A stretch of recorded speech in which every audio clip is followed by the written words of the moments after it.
नमस्कार दोस्तों, स्वागत है आपका आज के मुख्य समाचार में, जिसमें सबसे पहली और बड़ी खबर में आपको बताएंगे कि आंदोलन के समर्थन में आए भाजपा के ही नेता और भाजपा को दे दिया बड़ा झटका। 36 नेताओं ने किसान आंदोलन के समर्थन में दे दिया इस्तीफा और इसी के साथ शहीद किसानों को दी श्रद्धांजलि। दूसरी बड़ी खबर में जिक्र होगा कि किसानों से डरी सरकार, फेसबुक पेज बंद करने पर लोगों ने ऐसे निकाली भड़ास। और तीसरी बड़ी खबर में आपको बताएंगे कि उत्तर प्रदेश में योगी आदित्यनाथ को बड़ा झटका देने की तैयारी में है अखिलेश यादव। दोस्तों, कैसे देंगे बड़ा झटका, हर एक खबर की गहराई में आपको ले जाएंगे। लेकिन उससे पहले अगर आप भी देश के किसानों के साथ खड़े हैं तो आप अभी इस वीडियो को लाइक कीजिए और इस लाल बटन को दबा के इस चैनल को फ्री में सब्सक्राइब करके घंटी बजाकर कमेंट में लिखिए जय हिंद। दोस्तों, करते हैं तमाम बड़ी खबरों की तरफ। आंदोलन के समर्थन में आए बीजेपी नेता 36 नेताओं ने त्यागपत्र दे शहीद किसानों को दी श्रद्धांजलि। जी हां दोस्तों, पिछले कई दिनों से दिल्ली बॉर्डर पर कृषि कानूनों के विरोध में धरना दे रहे किसानों को पंजाब के भाजपा नेताओं ने भी समर्थन देना शुरू कर दिया है। इसके चलते किसान आंदोलन के दौरान शहीद हुए किसानों को श्रद्धांजलि भेंट करते हुए रविवार को फिरोजपुर जिले के 36 भाजपा नेताओं ने अपने पदों से त्यागपत्र देने की घोषणा की। त्यागपत्र देने वाले नेताओं ने कहा कि केंद्र सरकार द्वारा पास किए गए कृषि कानून किसान विरोधी हैं। हम सब लंबे समय से इंतजार कर रहे थे कि केंद्र सरकार इन किसान विरोधी काले कानूनों को रद्द कर देगी, मगर केंद्र सरकार किसानों के हितों को नजरअंदाज कर रही है। वे किसानों के साथ हैं और आंदोलन में उनका सहयोग करेंगे। उन्होंने प्रधानमंत्री से मांग की कि किसान विरोधी सभी काले कानून तुरंत वापस लिए जाएं। रुख करते हैं अगली खबर की तरफ। किसानों से डरी सरकार, फेसबुक पेज बंद करने पर लोगों ने ऐसी निकाली भड़ास। जी हां दोस्तों, सोशल मीडिया पर तेजी से बढ़ रहे किसान आंदोलन पर रविवार को ब्रेक लग गया। संयुक्त किसान मोर्चा की ओर से फेसबुक पर बनाए गए किसान एकता मोर्चा के पेज को रविवार देर शाम निष्क्रिय कर दिया गया। हालांकि किसानों के नाराजगी जताने के बाद फेसबुक पेज दोबारा शुरू हो गया है। इस पेज को बंद करने पर लोगों ने कड़ा विरोध किया। आंदोलनकारी किसान यूनियनों ने आरोप लगाया है कि केंद्र सरकार के इशारे पर फेसबुक ने रविवार को उनके पेज किसान एकता मोर्चा को ब्लॉक कर दिया है। खुद को आंदोलन की IT विंग का प्रमुख बताने वाले बलजीत सिंह ने कहा, सरकार किसानों से डरती है। फेसबुक पर कटाक्ष करते हुए एक ट्विटर यूजर मनदीप मुक्तसर ने लिखा, ब्रेकिंग, मार्क जकरबर्ग राज्यसभा के लिए नामांकित होंगे। आंदोलन से जुड़ी आधिकारिक जानकारी के प्रसार के लिए किसान संगठनों ने किसान एकता मोर्चा के नाम से फेसबुक, ट्विटर, इंस्टाग्राम जैसे सोशल मीडिया प्लेटफॉर्म्स पर अकाउंट बनाया गया है। फेसबुक पेज बंद होने के बाद किसान एकता मोर्चा के ट्विटर हैंडल से कहा गया है कि जब लोग आवाज उठाते हैं तो वे बस यही कर सकते हैं। किसान एकता मोर्चा के फेसबुक पेज को अनपब्लिश किए जाने पर स्वराज अभियान के नेता योगेंद्र यादव ने भी नाराजगी जताई। उन्होंने कहा कि सरकार और मंत्रियों के बाद अब फेसबुक भी बौखला गया है। बाद में इस फेसबुक पेज को बहाल कर दिया गया। किसानों ने रविवार को सरकार को चेतावनी दी थी कि वे 25 से 27 दिसंबर के बीच हरियाणा के सभी टोल प्लाजा को फ्री कर देंगे। उन्होंने किसी भी NDA के घटक दलों का भी बहिष्कार करने का फैसला किया है। सिंघू बॉर्डर पर संयुक्त प्रेस कॉन्फ्रेंस में किसान संघों ने कहा, 27 दिसंबर को प्रधानमंत्री नरेंद्र मोदी मन की बात में बोलेंगे, लेकिन हम आप सभी से अपील करते हैं कि जब तक प्रधानमंत्री बोले आप उतनी देर तक बर्तन बजाते रहें।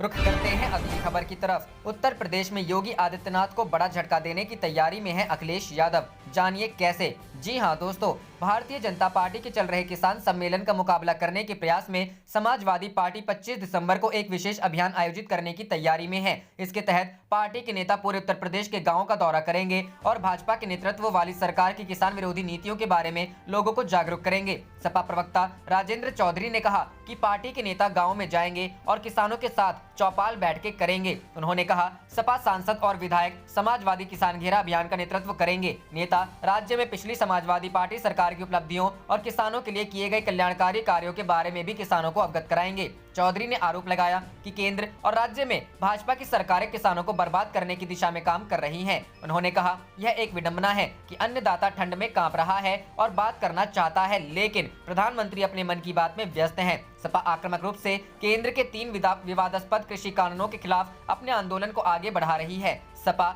7 दिसंबर से किसान यात्रा का आयोजन कर रही है, जिसमें राज्य भर में पार्टी कार्यकर्ता और नेता भाजपा की किसान विरोधी नीतियों के बारे में किसानों को जागरूक करने के लिए पैदल, साइकिल और मोटरसाइकिल पर निकल रहे हैं। पार्टी प्रवक्ता ने कहा, यह रैलियां भाजपा की किसान विरोधी नीति के खिलाफ है और प्रत्येक जिले में निकाली जा रही हैं। भाजपा राज्य भर में किसान सम्मेलन आयोजित कर रही है और सपा के नेता इन आयोजनों के माध्यम से लोगों को संबोधित कर रहे हैं ताकि विपक्ष द्वारा किए जा रहे गलत प्रचार को दूर किया जा सके। मुख्यमंत्री योगी आदित्यनाथ ने अपने सभी सार्वजनिक कार्यों में किसानों के मुद्दों को संबोधित किया है, जबकि उत्तर प्रदेश भाजपा अध्यक्ष स्वतंत्र देव सिंह भी किसान समूहों के साथ बैठकें कर रहे हैं।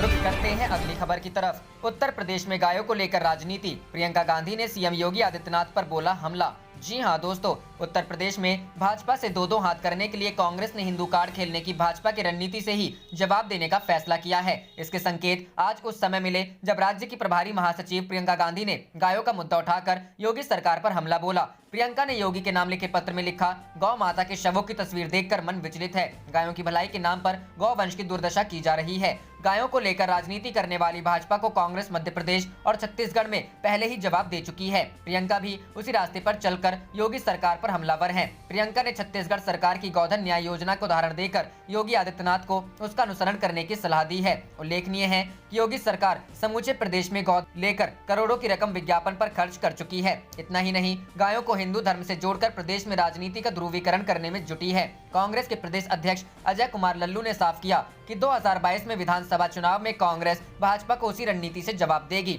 उनका साफ कहना था कि कांग्रेस वोटों का ध्रुवीकरण तो नहीं करेगी, लेकिन भाजपा के ध्रुवीकरण की चाल को नाकाम करने के लिए हर वह कदम उठाएंगी कि हिंदू मतदाता अन्य समुदाय से अलग होने की बात ना सोच सके। उनका इशारा नरम हिंदूवाद की तरफ था, जो कांग्रेस का नया राजनीतिक हथियार होगा। प्रियंका के मुताबिक छत्तीसगढ़ सरकार की इस योजना में गौवंश संवर्धन, खेती बाड़ी को दुरुस्त करने, पर्यावरण अर्थव्यवस्था को दुरुस्त करने, नदी नालों को पुनर्जीवित करने, आवारा पशुओं की देखभाल, जैविक खाद बनाने इत्यादि के लिए कार्य किया जा रहा है। उन्होंने कहा कि गोधन न्याय योजना के तहत छत्तीसगढ़ सरकार ने 2 रुपए किलो गोबर खरीदने की शुरुआत की है। अभी हर महीने औसतन 15 करोड़ रुपए का गोबर खरीदा जा रहा है। कांग्रेस महासचिव ने योगी को लिखे पत्र में कहा, आप भी गौवंश की सुरक्षा और भलाई चाहते हैं, इसीलिए मैं आपको यह पत्र लिख रही हूं। मैं समझती हूं कि इन बातों से आपको अवगत कराना धार्मिक और नैतिक आधार पर मेरी जिम्मेदारी बनती है। रुक करते हैं अगली खबर की तरफ। मुंबई के शहरी इलाकों में कल से नाइट कर्फ्यू, 15 दिन ज्यादा सतर्क रहने के आदेश। जी हां दोस्तों, क्रिसमस और न्यू ईयर को देखते हुए महाराष्ट्र सरकार ने राज्य के नगर निगम क्षेत्रों में 22 दिसंबर से 5 जनवरी तक रात 11 बजे से सुबह 6 बजे तक रात्रिकालीन कर्फ्यू की घोषणा की है। मुंबई के लोगों को 15 दिन ज्यादा सतर्क रहने के आदेश दिए गए हैं। इसके अलावा ब्रिटेन में कोरोना वायरस का नया स्ट्रेन पाए जाने की खबर के बाद महाराष्ट्र सरकार विशेष एहतियात बरत रही है। महाराष्ट्र सरकार के आदेश के मुताबिक यूरोप से महाराष्ट्र में आने वाले लोगों को 14 दिन के लिए संस्थागत पृथकवास में भेजा जाएगा, जबकि दूसरे देश के लोगों को घर पर होम क्वारंटाइन किया जाएगा। इस आदेश के एक दिन पहले ही महाराष्ट्र के मुख्यमंत्री उद्धव ठाकरे ने कहा था कि राज्य में स्थिति काबू में है और उनकी सरकार की नाइट कर्फ्यू या फिर लॉकडाउन लगाने की कोई योजना नहीं है। ठाकरे ने राज्य की जनता को सोशल मीडिया के जरिए संबोधित करते हुए कहा कि विशेषज्ञ फिर से रात का कर्फ्यू या दूसरा लॉकडाउन लागू करने के पक्ष में है, लेकिन वह इस तरह के कदम उठाने के समर्थन में नहीं है। ठाकरे से कहा था कि अगले 6 महीने के लिए मास्क पहनना अनिवार्य होगा। मुख्यमंत्री ने लोगों से नव वर्ष के उत्सव के दौरान सतर्क रहने की अपील की। उन्होंने कहा कि राज्य में कोरोना वायरस संक्रमण के प्रसार को पूरी तरह से काबू नहीं किया जा सका है, फिर भी स्थिति नियंत्रण में है। ठाकरे ने कहा, इलाज से बेहतर बचाव है। कम से कम अगले 6 महीने तक सार्वजनिक स्थानों पर मास्क पहनने की आदत डाल लेनी चाहिए। उन्होंने कहा कि जो लोग सुरक्षा नियमों का पालन नहीं कर रहे हैं, उन्हें समझना चाहिए कि वे कानून का पालन कर रहे लोगों की जिंदगी खतरे में डाल रहे हैं। करते हैं अगली खबर की तरफ। जयपुर नगर निगम में बीजेपी का सुपड़ा साफ, 9 चेयरमैन कांग्रेस, एक निर्दलीय। जी हां दोस्तों, इस बार के जयपुर में नगर पालिका चुनाव के 10 सीटों पर एक बार फिर भाजपा की जीत नहीं हो पाई। इसमें से 9 नगर पालिका पर कांग्रेस ने तो एक पर निर्दलीय ने जीत हासिल किया। वहीं पिछली बार हुए चुनाव में जयपुर की 10 में से 9 पर बीजेपी ने अपना बोर्ड बनाया था। इस बार के चुनाव में मामला उल्टा पड़ गया और अधिकतर पर कांग्रेस के चेयरमैन चुने गए। शाहपुर के चौमू नगर पालिका पर कांग्रेस ने 10 साल बाद जीत हासिल किया है। 10 में से 9 नगर पालिका में जीत मिलने के बाद पार्टी के कार्यकर्ताओं ने जमकर आतिशबाजी और नारेबाजी किया। जयपुर के जिले चौमू, रेनवाल, जोबनेर, फुलेरा, बगरू, चाकसू, सांबर लेक नगर पालिकाओं में कुल 220 निर्वाचित पार्षदों ने चेयरमैन पद के लिए नामांकन किया था। शाहपुर में 10 सालों बाद कांग्रेस ने नगर निगम पर कब्जा जमा पाई है। यहाँ पर बंशीधर सैनी चेयरमैन बने हैं। वहीं विराटनगर में सुमिता सैनी को चेयरमैन की कुर्सी मिली। कोटपुतली नगर पालिका में कांग्रेस के पुष्पा सैनी ने जीत हासिल किया। उन्होंने पहली बार ये चुनाव लड़ा था, जिसमें उन्हें 19 वोट मिले। वहीं फुलेरा नगर निगम में कांग्रेस पार्षद संगीता अग्रवाल ने 14 वोट पाकर जीत गई। रुख करते हैं अगली खबर की तरफ। किसानों का अल्टीमेटम, 24 घंटे में नहीं निकला समाधान तो बंद कर देंगे दिल्ली मेरठ एक्सप्रेसवे की सभी लेन। जी हां दोस्तों, तमाम मुद्दों के समाधान के लिए किसानों ने रविवार सुबह शासन प्रशासन को 24 घंटे का समय दिया है। समस्याओं का हल न निकलने पर किसानों ने दिल्ली मेरठ एक्सप्रेसवे को जाम करने की चेतावनी दी है। यूपी गेट पर किसान नेता वीएम सिंह ने प्रशासन और पुलिस के साथ 1 घंटे वार्ता की। उन्होंने किसानों का उत्पीड़न, वाहनों को जबरन जब्त करने व चालान काटने समेत अन्य मुद्दों को उठाया। सोमवार सुबह 11 बजे मेरठ मंडल कमिश्नर, डीआईजी, डीएम व अन्य अधिकारियों को समाधान के साथ आमंत्रित किया गया है। सुबह करीब 11 बजे यूपी गेट पर ADM city Shailendra Singh, SP city Gyanendra Singh, CFO Sunil Kumar, किसान नेता सरदार वीएम सिंह अन्य किसानों के साथ वार्ता करने पहुंचे। वीएम सिंह ने अधिकारियों से कहा कि आप सभी यहां पर हैं, लेकिन आप इसे खेल बनाना चाहते हैं। यहां आने के सभी रास्तों को बंद कर दिया गया है। उन्होंने कहा कि यदि प्रशासन व पुलिस अधिकारियों के पास फोर्स की कमी है तो वह अपनी तरफ से वॉलंटियर देंगे।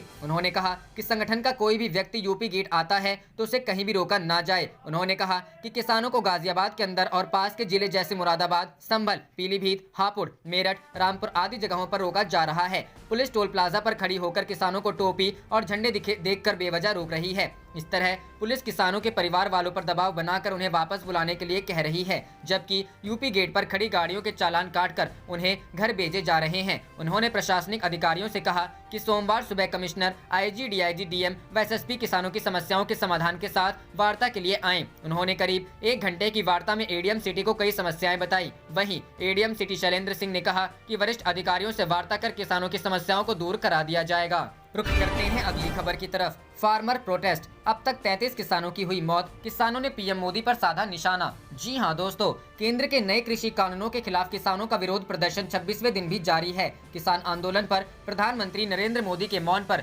कांग्रेस ने सवाल उठाया और पूछा कि उन्होंने 33 प्रदर्शनकारियों की मौत होने पर अब तक शोक प्रकट क्यों नहीं किया। राहुल गांधी ने आंदोलन के दौरान जान गंवाने वाले किसानों को नमन करते हुए कहा कि किसानों का संघर्ष और बलिदान अवश्य रंग लाएगा। उन्होंने एक ट्वीट में कहा, किसानों का संघर्ष और बलिदान अवश्य रंग लाएगा। किसान भाइयों बहनों को नमन और श्रद्धांजलि। कांग्रेस प्रवक्ता शमा मोहम्मद ने संवाददाताओं से कहा कि आंदोलन के दौरान 33 किसानों ने अपनी जान गंवा दी और आंदोलनरत किसान संगठनों के अलावा कांग्रेस भी रविवार को श्रद्धांजलि दिवस मना रही है। उन्होंने सवाल किया, हमारे प्रधानमंत्री चुप क्यों हैं? श्री अमित शाह जी चुप क्यों हैं? और योगी आदित्यनाथ चुप क्यों हैं? प्रधानमंत्री मोदी ने एक शब्द भी क्यों नहीं बोला? हमारे प्रधानमंत्री मौन क्यों हैं? हमारे अन्नदाता दिल्ली की सीमाओं पर अपनी पत्नी और बच्चों के साथ कड़ाके की ठंड में बैठे हुए हैं, लेकिन हमारे गृह मंत्री अमित शाह के पास उनसे मिलने का वक्त नहीं है, पर पश्चिम बंगाल जाने के लिए वक्त है। रुख करते हैं अगली खबर की तरफ। चुनावी हलचल, आपने यूपी सरकार को घेरा, प्रियंका ने योगी को लिखी चिट्ठी। जी हां दोस्तों, उत्तर प्रदेश में होने वाले विधानसभा चुनाव में अभी काफी वक्त है,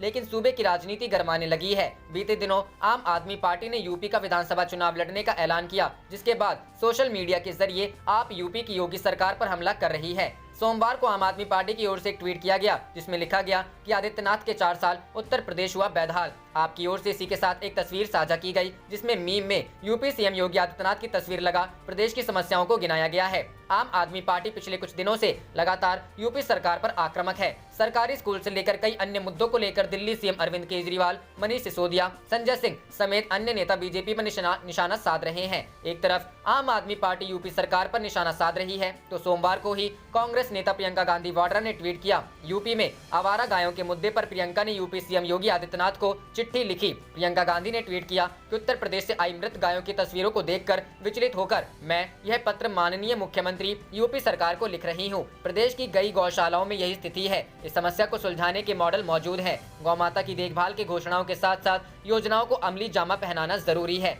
आपको बता दें कि यूपी में 2022 में विधानसभा चुनाव होना है, उससे पहले ही सभी राजनीतिक दलों ने कमर कस ली है। बीजेपी लगातार बैठकें कर रही है, तो आम आदमी पार्टी असदुद्दीन ओवैसी ने पहली बार यूपी चुनाव लड़ने की बात कह दी है। रुख करते हैं अगली खबर की तरफ। किसानों का क्रमिक अनशन शुरू, टिकैत बोले अब हर दिन 11 किसान करेंगे भूख हड़ताल। जी हां दोस्तों, कृषि सुधार कानूनों के विरोध के किसान संगठनों ने राष्ट्रीय राजधानी की सीमा के निकट सोमवार से क्रमिक अनशन शुरू कर दिया। किसान संगठनों के 11 प्रतिनिधियों ने सिंगू सीमा पर अनशन शुरू किया है, जो लगातार जारी रहेगा। अनशन में हर दिन अलग अलग किसान नेता हिस्सा लेंगे। किसानों के आंदोलन का आज 26वां दिन है। गाजीपुर बॉर्डर से भारतीय किसान यूनियन के राष्ट्रीय प्रवक्ता राकेश टिकैत ने कहा कि जब तक आंदोलन चलेगा तब तक हर रोज 11 किसान भूख हड़ताल पर बैठेंगे। इस बीच सरकार ने किसान संगठनों को एक बार फिर बातचीत का प्रस्ताव भेजा है और उनसे मुद्दे एवं एवं समय बताने का अनुरोध किया है। कृषि मंत्रालय की ओर से 40 किसान संगठनों को भेजे गए पत्र में आंदोलन और 5 दौर की बातचीत की विस्तार से चर्चा की गई है।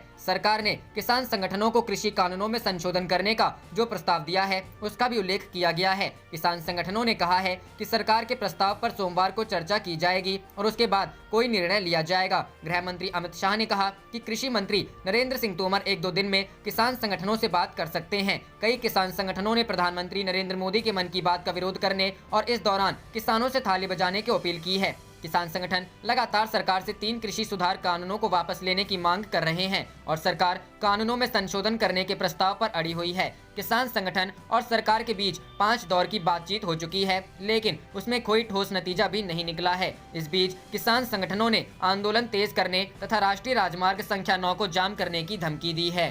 करते हैं अगली खबर की तरफ।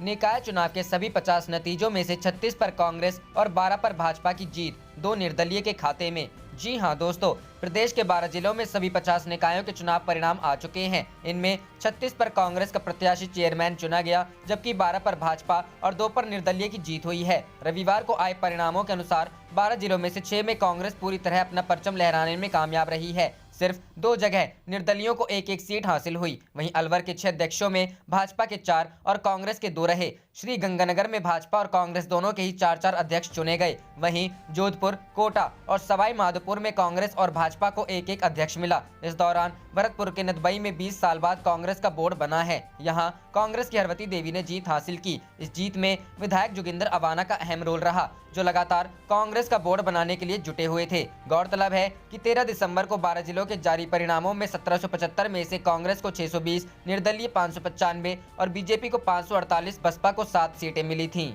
रुख करते हैं अगली खबर की तरफ। किसानों ने दी पूरा दिल्ली मेरठ एक्सप्रेसवे बंद करने की धमकी, लंबी लड़ाई की तैयारी। जी हां दोस्तों, यूपी गेट पर शनिवार शाम किसान संगठन ने प्रेस वार्ता के दौरान प्रदेश सरकार को किसानों का उत्पीड़न बंद करने को कहा। चेतावनी दी कि यदि किसानों को रोका गया और उनके परिवारों पर किसी तरह का दबाव बनाया गया तो दिल्ली मेरठ एक्सप्रेसवे की सभी 14 लेन बंद कर दी जाएंगी। राकेश टिकैत व अन्य किसानों के साथ संयुक्त वार्ता में किसान नेता वीएम सिंह ने कहा कि पुलिस प्रशासन आंदोलन में आने वाले किसानों को जगह जगह रोक रहा है। ट्रैक्टर ट्रॉली को जब्त किया जा रहा है। आंदोलन में बैठे किसानों की गाड़ियों के नंबर के आधार पर पुलिस उनके घर जाकर परिवार पर किसानों को वापस बुलाने का दबाव बना रही है। संगठन ने किसानों के उत्पीड़न के समाधान के लिए मेरठ कमिश्नर और पुलिस अधिकारियों को रविवार सुबह वार्ता के लिए आमंत्रित किया है। रुख करते हैं अगली खबर की तरफ। किसानों ने कृषि मंत्री के बयान को बताया झूठ, कहा गलती कर रही मोदी सरकार। जी हां दोस्तों, केंद्र सरकार की ओर से लागू किए गए 3 कृषि कानूनों के खिलाफ किसान कड़कड़ाती सर्दी में भी दिल्ली की सीमा पर डटे हैं।